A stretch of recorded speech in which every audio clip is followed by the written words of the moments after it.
Donc réel ces derniers temps, la plupart des Togolais sont victimes de piratage. Vous êtes là et donc vous constatez qu'un numéro inconnu agit à votre place. Vous remplace sur des plateformes, devient administrateur et va jusqu'à supprimer ou changer les profils. Comment cela est-il possible? Peut-être vous avez déjà été victime de ce phénomène. Eh bien, pour en parler, nous recevons sur ce plateau Monsieur Léon Nagondoua Donouog, chargé à la communication et aux relations publiques de l'Agence nationale de cybersécurité ANSSI. Monsieur Léon, bienvenue sur ce plateau et merci d'avoir accepté notre invitation. Merci beaucoup madame, mes hommages d'abord à vous et merci à la TVT de nous avoir donné cette opportunité de nous exprimer et de sensibiliser suffisamment nos concitoyens pour parer à ces attaques-là. Alors, Monsieur Léon, le reportage que nous venons de suivre a planté le décor. Et dites-nous donc, lorsque l'on est surpris par un tel phénomène, c'est-à-dire le piratage, que faut-il faire pour récupérer d'abord son compte et s'il y a des dispositions ou mesures adaptées ou plutôt des services à approcher? Voilà, merci beaucoup pour cette question. Ce qu'il y a à dire, c'est d'abord que nous préconisons la prévention. Voilà, c'est ce qui est important. Mais si malgré tout, votre compte est quand même piraté, ce qu'il faut faire tout de suite, c'est éviter de paniquer, mais réagir très promptement, très rapidement, parce que les cyberattaquants, ils ne traînent pas. Donc vous ne devez pas traîner non plus, mais vous ne devez pas paniquer. Et pour ce qui concerne WhatsApp, puisque c'est de ça que nous parlons, la première chose à faire, c'est de chercher à réinstaller WhatsApp, donc à faire une nouvelle configuration sur votre téléphone. Et donc vous ressaisissez les identifiants en suivant le protocole prévu et conseillé par l'application elle-même. Donc vous suivez ce protocole-là, vous ressaisissez vos numéros et ensuite plutôt l'application va vous chercher à vous authentifier, soit en vous envoyant un code SMS, soit en vous appelant. Voilà. Et nous conseillons plutôt d'aller vers les appels. Donc vous choisissez l'option appel ou authentification automatique. Voilà, donc vous faites la vérification automatique, ça permet à l'application de vous appeler et de détecter elle-même l'appel.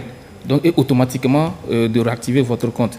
Parce que si vous optez pour le SMS, il se peut que votre téléphone ne soit plus vraiment sécurisé et que le cyberattaquant ait toujours accès à travers, par exemple, des logiciels espions qui seraient installés sur votre téléphone.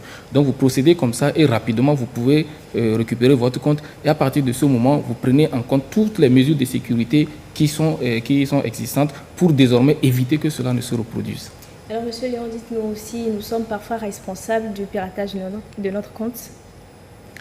Le dire ainsi, dire que nous sommes responsables serait en réalité culpabiliser, voilà, les utilisateurs que nous sommes. En réalité, le seul responsable, c'est le cyberattaquant. C'est lui le seul responsable. Cependant, nous, en tant qu'utilisateurs, nous pouvons faciliter cela. Donc, c'est à travers nos comportements, à travers notre manque de vigilance ou notre manque d'information, ou encore parfois, pour certaines personnes, une question de naïveté. Voilà, une question de naïveté. Lorsque, par exemple, vous avez affaire à des offres qui vous viennent ou des messages qui vous viennent comme des offres promotionnelles, des offres trop alléchantes, on vous invite à cliquer sur certains liens, des liens assez douteux, et que vous tombez dans le piège. Vous pouvez donc ouvrir comme ça la porte aux cybercriminels. Lorsque, par exemple, certaines mesures basiques telles que les mises à jour de sécurité ne sont pas prises en compte, ça aussi, ça vous permet, vous ouvrez la porte aux cyberattaquants qui peuvent facilement vous avoir. Donc, en réalité, non. Nous ne sommes pas responsables, c'est le cyberattaquant, mais oui, nous facilitons cela parce que nous pouvons avoir des comportements à risque. Et quels conseils pouvez-vous donner pour en être à l'abri? Alors, pour être à l'abri de cela, le premier conseil que nous donnons habituellement, c'est de mettre à jour les applications. Donc, d'abord, mettre à jour votre système même d'exploitation, le système du téléphone lui-même. Donc, vous le mettez à jour régulièrement. Ensuite, vous mettez à jour les applications que vous utilisez, notamment WhatsApp par exemple. Parce que les mises à jour permettent plutôt d'apporter des correctifs à d'éventuelles vulnérabilités qui sont détectées par le concepteur même, vous voyez, de la plateforme ou de l'application. Donc, ça vous permet d'avoir une petite couche de sécurité. Ensuite, vous évitez de transmettre vos codes à n'importe qui. D'abord, il ne faut même pas transmettre de code du tout. Donc, vos codes, vos mots de passe, exactement, doivent rester personnels à vous et ils doivent être robustes. Donc, vous devez concevoir des mots de passe assez solides pour éviter que facilement des gens puissent les attaquer. Et nous avons parlé de ça tout à l'heure, éviter de cliquer sur les liens, surtout quand ce sont des liens douteux. Il faut éviter de cliquer là-dessus. Éviter également d'installer des applications non officielles.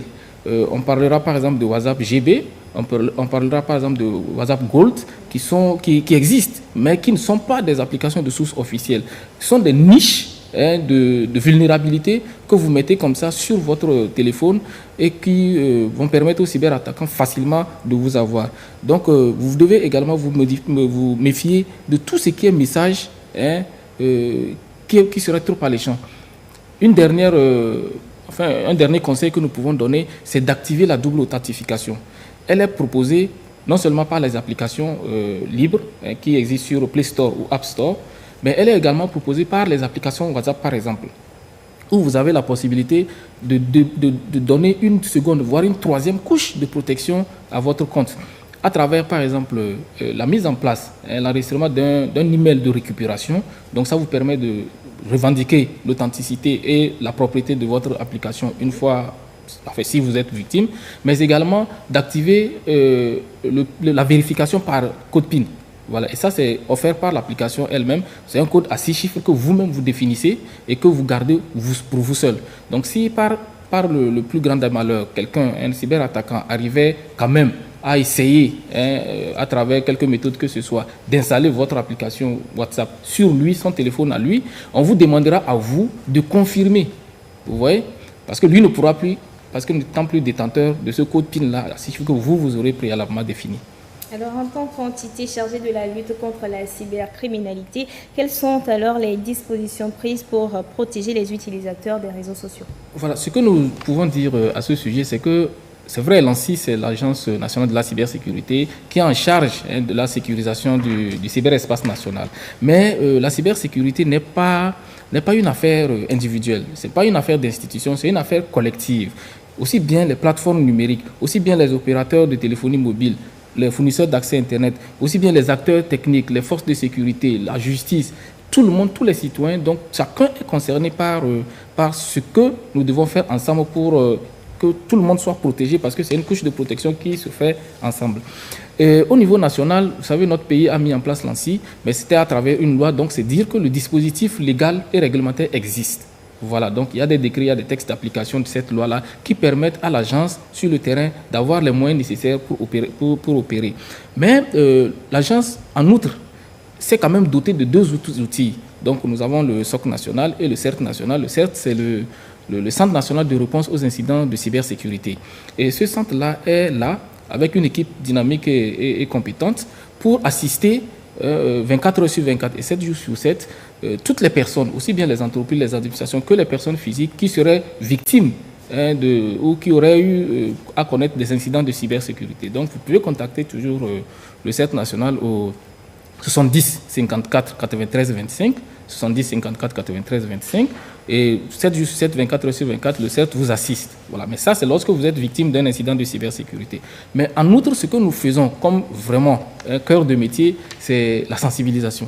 Parce que la loi nous a demandé, à travers nos missions, d'instaurer dans le paysage du Togo une culture nationale de cybersécurité. Voilà. Et nous faisons beaucoup de sensibilisation. Nous étions d'ailleurs, il n'y a pas longtemps, avec les médias. Plus d'une centaine de médias ont bénéficié donc d'une sensibilisation de l'ANSSI, d'une formation pendant 3 jours, voilà, pour leur permettre de maîtriser de bout en bout la chaîne de la cybersécurité en ce qui leur concerne, en ce qui concerne les autres acteurs qui peuvent venir. Donc la sensibilisation, nous la faisons vraiment, nous la prenons comme étant un cheval de bataille pour nous, et nous nous arc-boutons dessus. Nous savons que si tout le monde a l'information, les cybercriminels pourront peut-être attaquer encore certains, mais ça sera vraiment des cas très peu de personnes. Voilà. Merci M. Nagwanjoua d'être passé sur ce plateau. Merci à vous pour l'invitation. Bon retour chez vous. Merci.